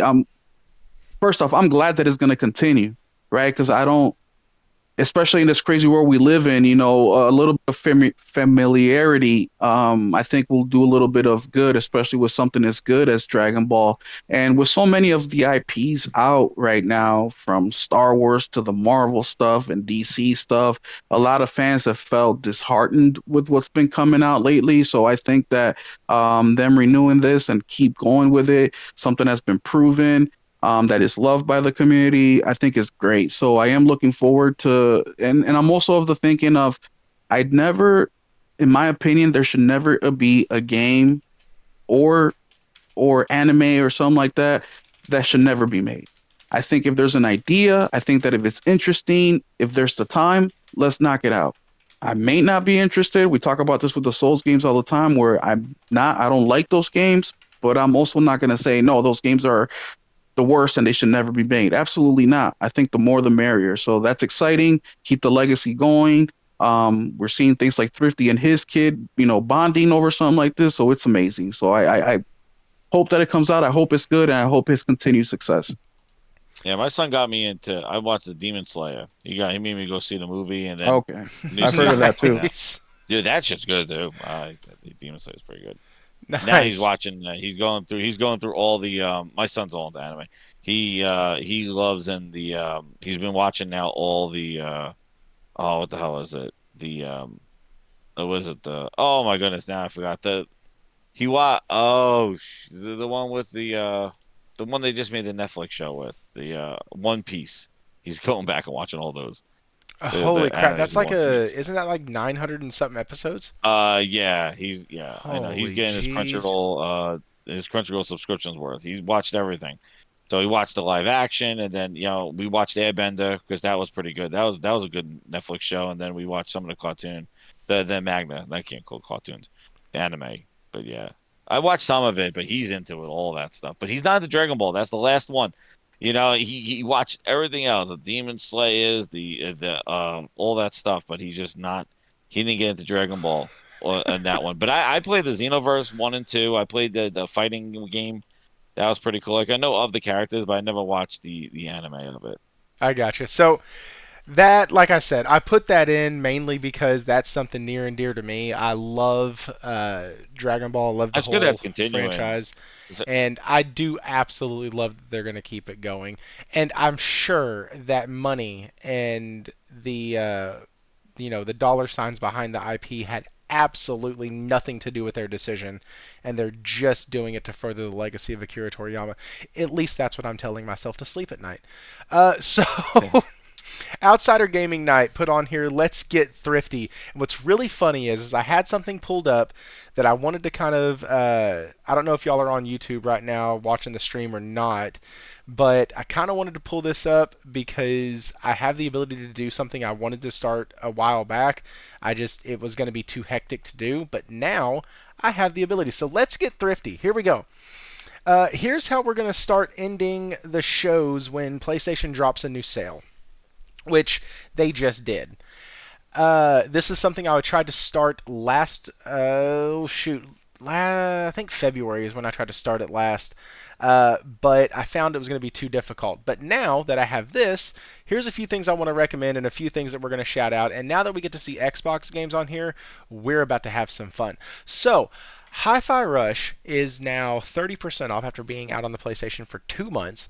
It is now $20.99. So if you want to play an Xbox exclusive that runs better, looks better, plays better, feels better than it did. Oh, and it has haptic feedbacks and it has trophy support. If you want to get Rippy, that, yes. don't hate me. I had to interrupt you, please. I'm sorry. Speaking of Xbox Why? exclusives and PlayStation and sales, which by the way, I support this because every single day when I turn on my PS5, the first thing I do is go to the sales and check it all out. Yeah. But High on Life complete edition physical copy coming to PS5 this year. FYI for you Yeah, I physical saw that. lovers. Yeah, Ah, hell So yeah. that's another one that's going to be coming complete edition. that's And mind crazy. you, they couldn't get That that physical for Xbox at yeah, all, and people begged for it. that is so strange, man. That's another kind of head scratcher there. Well, Jess, come on, man. You go where the money is. If you're selling some, where are you going to go? Yeah, it just shows that physical still has a place. Like they So, feel it does sell. Dude, It's I'm all a about big sales, physical dude. guy. are you That serious? is, it's all about. High on Life is getting a freaking physical release? Complete edition. You So know. we'll have the DLC, which is called Knives Out, I think, or something like that, on PS5. You can Oh, actually, there it which is. There it is. Am I on my own show? I hear that. you can actually go to Amazon right now and wish list it if you like, or put it in your list. So when it does release, you can get the opportunity to purchase the game. That's crazy. That's freaking This is nuts. gonna be watch it be a physical version of Hellblade 2 when that thing goes to PlayStation. Dude, and it says complete edition in the box, so it's got the Hi-Fi Rush. While Thrifty's talking, I think I'm gonna try to find it and send it to him. But it's got the Hi-Fi or High on Life on the front, and then it's gonna have like gray boundaries around it, and it'll say complete edition at the bottom. So it's a legit thing. I mean, look, that makes me happy. because I've been promoting physical on this channel, and thankfully Thrifty sees it as well, even though Thrifty is digital and physical. But I think it's very important because I think Hey, baby, I got physical my is I the forwent the digital deluxe version of Stellar Blade so I that's could get the true. physical version. Like, Yeah, I I straight up, I'm not gonna get all the fun suits that y'all get. I'm gonna miss out on them and have to earn what them the you long and are. hard way. Yeah, you'll get. Yep, yep. You'll still get them, but you also receive some extra stuff that digital guys won't get. So we'll get the. This is stuff that's included with the standard edition. Oh, This is really? just you buy I the didn't know we game, get you anything. will you will get. Yes, absolutely, you will. And I will share the video that Shift Up Yeah, posted no, yesterday. I think it was the day before. I thought you posted something that they were going to do a physical deluxe edition, but I talked to my local game place and they weren't able to secure it. Or was this what you're talking about No, no, with? no. So they'll do the standard physical version, the 69.99. Now you'll be able to buy the deluxe upgrade on the PS5 once the game releases. I think it'll be $10 based on the pricing and historical, examples. But all standard physical buyers of Stellar Blade will receive a reversible copy. You will also get pre-order bonuses in that as well. So it's not just a digital thing, it's also a physical thing. And I tweeted this day before yesterday, I think it was, and I said this is exactly how you do a physical release. You even get a little bit of information in the case. So it's one of the better physical releases for a standard version I have seen this generation. So let me break down some of these real quick because we have the normal offenders here. We have Prince of Persia from Ubisoft already getting discounted down $20 to Never go 30 full bucks. Ubisoft. Never go full There Ubisoft. you go. Told you. Avatar is already Yeah, $42. that. Oh, September Um, 19th. Told you. as a matter Never of go full fact, Ubisoft. hang on. We have just on the first list What's that one, $100 two, three, edition worth? four, five, $120 edition. Was it six, 60? 7, 8. 8 of these on the first page are Ubisoft titles. Never pay full price for a Ubisoft title. Never. That Star Wars game's the next one. Do not pay $120. Do not. It comes Please out what, don't. October? It comes out, when's it come out? Because Yo, look, Thanksgiving that game be $50. a few years after all of their bullshit that they do, you can get the complete edition of their game, which comes with Mm, everything, for mm. $28. So The gold editions, man. just $50 just for gold remember edition. that. And sometimes Ubisoft gets desperate and they'll throw another game, like an older game, attached to those complete editions. They did it twice with Hmm. Assassin's Creed. A All couple right, games on Thrifty, here check your though. DM. Check my Never go DM. full Hey, you Ubisoft. slid into my DMs. Hey now. I sure Wait a did. second. Hopefully I Uh, get lucky. Wait a second. I got Nelson on here. Was that what you were telling me to check? Nelson sent me something. No, no, no. I sent you something on your DM and on Twitter. Oh, on Twitter. Jeez, Yeah, yeah. everybody. Oh, it just came through just now. Sent link. High on life. Why is it not pulling up? It's quite literally not. Hang on. Yeah, It's and these Ubisoft game guys, take it from me. I bought the whatever edition from Avatar for 120 bucks, man. 2 weeks later, it was Oh, $99. Now oh. oh. they got me. You Uh, must not listen to the Gaming Grindhouse. No, I do, but I just was I got a deal on it. My buddy is the manager, so I didn't pay the full Oh. 120. So you'll see a lot of that from Well, me. yeah, you didn't go full Ubisoft, so you are listening. so one of the things I found that I really wanted to point out because I'm actually going to be getting it. I've been waiting on this game to drop in price, but Resident Evil 4 is on sale right now for 20 bucks. That's a deal. Ooh, that's a good game. That's a long And game, too. I absolutely loved Resident Evil 4. I believe Resident Evil 4 was on the GameCube, if I'm not mistaken. Yep. It was. And Mhm. it was my buddy had a GameCube, and it was That's the what I launched only on. GameCube game I ever played. And Oh, wow. I absolutely freaking fell in love. And then I went back and played Resident Evil 2, and now I'm ready for the for the remake of 4. So Resident Evil was really what kind of sparked this. I wanted to highlight a few of these things because now, I have the ability to go through this really fast and be able to give you some deals. And so one of the other things I like to do, because I am thrifty, I know for the first part of this year it doesn't seem like it, but that's because I had 2 games hit back to back out of my 3 that are going to be my full price games. So once I get through those longer, or this first longer game and then Stellar Blade, which is a shorter game, then I'm going to be full back into Hellblade thrifty is at mode. 31 hours. Hellblade is 31 hours? Stellar Blade. Oh no, Stellar Did you say Blade. Stellar Blade? Oh, Hellblade. Holy shit. Stellar Blade Wait, is which one? 30. Whose Blade you talking about? Stellar Blade, the one that matters. That one, the guy said it took about 31 hours to finish. 30 hours. Holy Well, cow. For some reason, I thought that's I a big heard game. reports saying it was like 15 to 20. Oh, well, cool. But like I don't Dragon's know. Dogma That's Dark what the guy said Arisen. on Twitter. That one of the reviewers who was getting guy from GameSpot was getting his ass kicked because he said some stupid thing about breasts. Not about breasts. Final Fantasy, like I said, man, they're afraid of the jiggle. Speaking of Yeah, he jiggle, said the sexuality doesn't last the entirety of the game or something like that. Some stupid thing. I'm like, what the hell is the guy talking about? you can These people play are as embarrassing. your favorite Xbox ex-employee Lulu in Final Fantasy 10 and Yeah, put Lulu in 10-2. the game. You can get that for $10, and if Money you in want the to bank, see Lulu. some old school jiggle, you can watch Lulu as she casts magic. Have fun with that one, guys. You can watch her walking away to the bank. We'll Post break us down money. a few more of these. We might do $10 since I just did kind of the highlights. We might do $10 next week, and then $5 I got the a week thrifty after. for you. What you Master got? Chief Collection is $10 on Steam.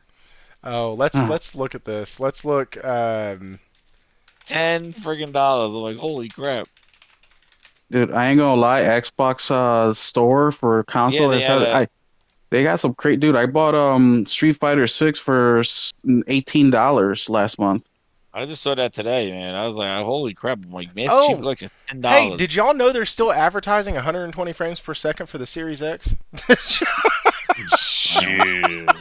Well, they might as well just lie about anything right now. I mean, Do you they remember when they were remember the 120 frame mode and like dirt, it like removed the crowd?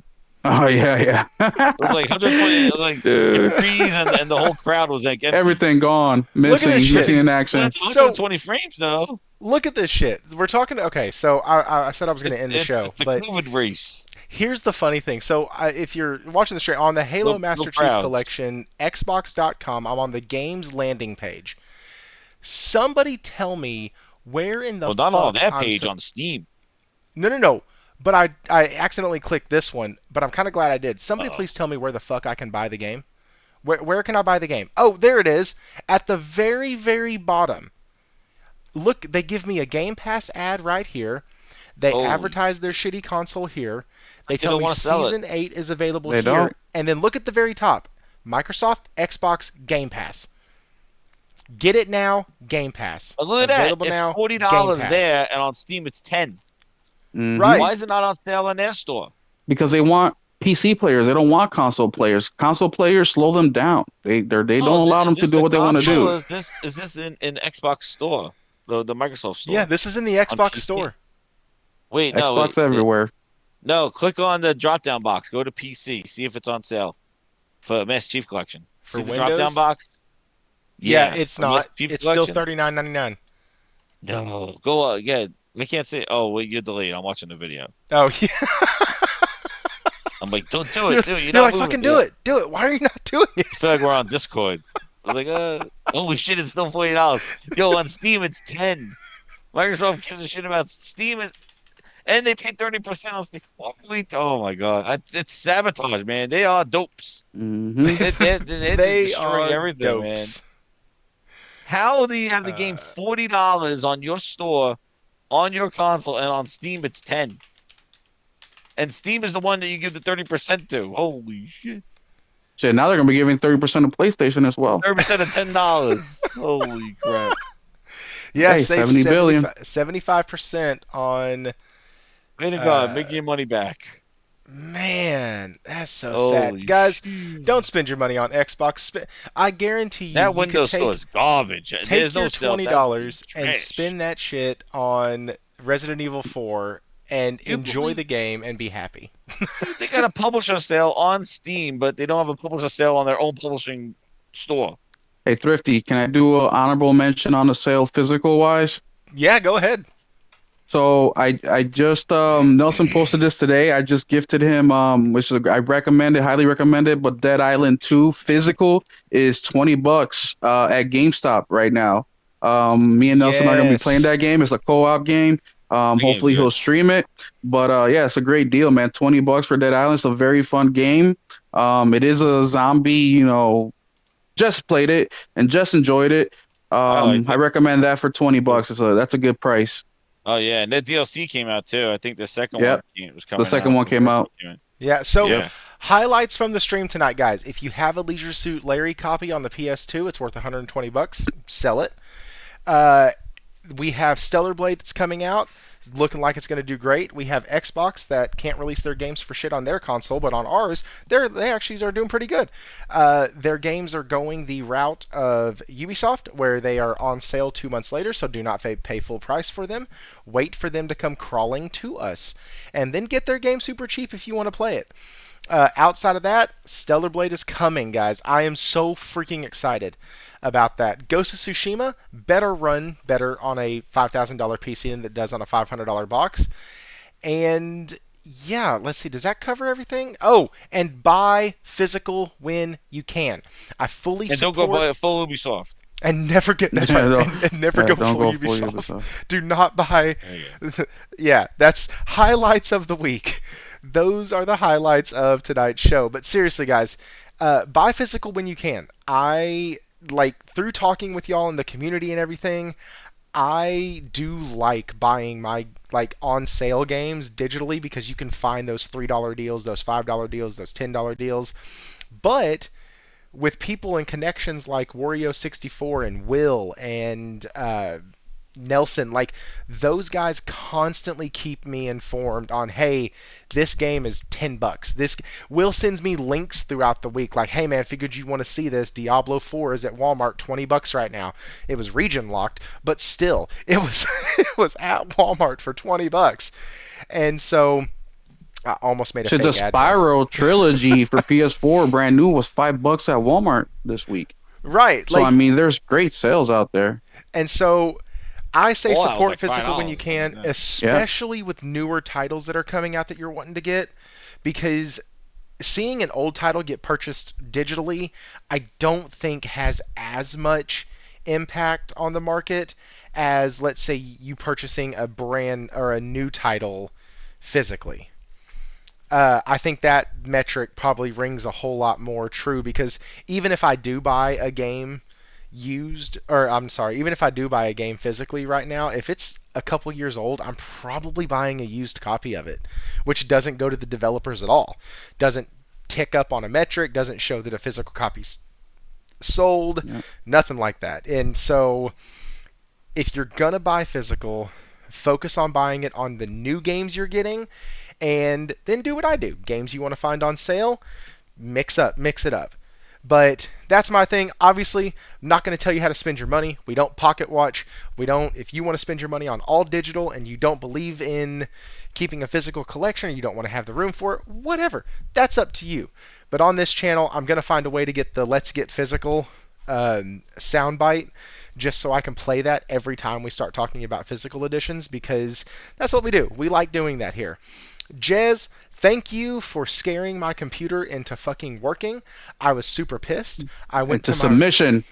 dude. I went to my wife I because signed on to things like well, put its ass up. It's ready dude, to go. when I loaded up the stupid computer, I clicked on the thing at the bottom, the Windows button at the bottom, and it popped up and it showed that I had Office and Word and all this other stuff. And I clearly remember telling them I don't want that shit on my computer when they asked me when I first set it up. Reinstalling it.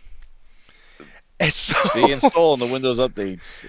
and so like He was I still had trying. I had all this shit on there, Phil's and unrelentless. I'm sitting here and now all of a sudden I'm missing external plugs, I'm missing this and that, and I'm like, what the fuck is going on? And so I go to my wife and I'm like, hey honey, did you download anything? Like, cause she uses the computer also for her business. I was like, did you download a software, a font, a Server? graphic, something? She goes, no, all I used was Canva. And I was like, well, that's not going to cause any issues. And so, like, it literally, and then of course, Jez jumps on the Discord and it's like, oh, well, hey, I'm going to work now. And I was like, well, fuck it. Cool. Right. Anyways, guys, sorry I was late. I was tinkering with it for probably 20 minutes beforehand and then up until we actually got it running. Thank y'all for stopping by. We ended up having That's about it. 31 There in you here. are. About it. What happened? You dropped off for Oh, like 3 seconds, but you're weird. back. Yeah. So anyways, guys, thank y'all for stopping by. I really do appreciate it, Jez. You did whatever you Hey man, no did. problem. Thank you for being available for that. Like between you and Nate, I have my own personal team of IT support on lockdown. So I really appreciate that. Will, thanks for always being a kind of a go with the flow type of guy for this because some nights it's just fucked up. So I truly appreciate that. The links to Will's Twitter is in the bio. Or the bio. Dear God, this is not TikTok. It's in the Description. description of the video. Lord help me. TikTok doesn't seem like it has a future anymore either. Jez, I'm gonna get his in there too. Thank y'all. Will, have you? You said you did some streaming back in the day on Nelson's channel. Are you Yeah. gonna be doing any more for our people to come watch? Hey, so I got Nelson a copy of Dead Island 2 physical just because it was super cheap and he didn't have it. And I'm like, I want to replay it with you, especially the DLC's out. And Nelson loves streaming. So maybe in the next, not this week because Stellar Blade week, but maybe next week we will stream the game and maybe do it from start to finish. So I'll talk to him about it. I'm sure he's on board with it. But check us out at Nelson's YouTube or follow us on Twitter to get more information. And of course, Thrifty's the playground on Discord. Guys, we're constantly on there, just shooting the shit on video games, a wide range of topics, gaming specifically. Come join us there. Have a great time with us. We're always going back and forth. Guys, the Discord really is a wide range of topics. We talk about everything from family to jobs to mostly games, though. But like, we really do have an amazing community. We talk to people. Today we hadn't heard from somebody in a few days, and Nelson in the chat was like, "Hey, has anybody heard from this dude?" And we were like, shit, now that you mention it, no. But Will said he played with them the night before, so we just kind of keep up with everybody, make sure everybody's doing okay in the community, and I don't think that Jez needs to really like let people know where to find him. But Jez, where are you, man? No, the gaming grindhouse. But hey, I have some news. Some The news. update came out the PS5 today, and it enables the community sharing, the community tips. And just to let everybody know, if you get the update for the PS5, go into your broadcast and captures and enable it. It should be there as community tab. And then what it does is that it only works like in 2 games now. They're gonna be adding more, but Stellar Blade is one of them, and Grand Blue Fantasy is the other one. And what it does is that as you play the game, if you do a section there, they are recording your gameplay as a tip. It gets reviewed, and then it gets shared as sort of like how those PlayStation you have Oh, those like a guides, those tips. video guides. Yeah, Yeah, so it's the community tips now. So what they're doing is now just having the community kind of make the videos that's automatically. cool. It automatically captures the video. It doesn't capture your voice. It doesn't capture your party chat. It captures the video. They have somebody review it, and you don't do anything. They review it and they'll post it. What's interesting is that it'll show you like 4 videos a month. You could change that, and when you do your video, it'll show you how many videos that you have sharing and how many people used it and stuff like that on there. But you have to enable it first. So that was the new update that just came out today. Is the community tip sharing, and what's cool is that it's done automatically. It doesn't save the videos to your hard drive. Like once it does the capture the video, it uploads it to their server, so it doesn't take up space on your hard drive.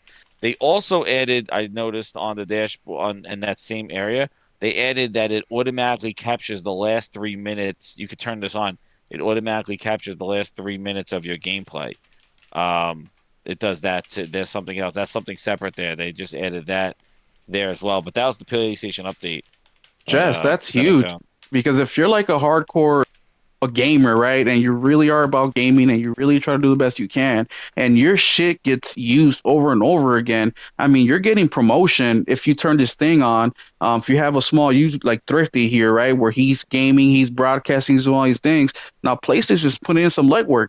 This is more of that. No shit. Um, of what do we Yeah, call it? Working with the base and building things up, working with the foundation. It's just another thing that PlayStation does so well. So that's exciting to hear. yeah, it gets Yeah, to that is see really your cool. published videos, and yeah, so it's cool. And then I put mine as 4 videos there, and you could just turn on your participation, and yeah, it's really cool. It's a cool way of again, like it just evolves this whole capture, share play tips and things like that. Features that are only available on the PS5 from day one. The Mm, share play, the capturing, the tips. With the activity cards. I've used those tips a lot to kind of find yeah, some me too. trophies and stuff. In Ratchet and Clank, I used them a lot. Fuck for And the Kana, fact I used that, that for Kana Bridge of yeah, for Spirits. Kana as well, it shows you how Hmm. to like where things are, where things are. And what's nice about it now is that by having the community do it now, they could kind of have games that maybe were not supported by the dev, or the dev doesn't have time to kind of put in all those capture video tips. And because not all games had them. And the fact that now they could just have these games just enable it moving forward. Now, games that probably the dev won't have to do it, or games that didn't have it before, now will have it just by people playing the game. And you just play it. Like, you find something, it'll just kind of capture it, and it kind of does. It must have like little whatever little nod, like reminders inside the gameplay of like, hey, capture this. Like when you get trophies, it captures it.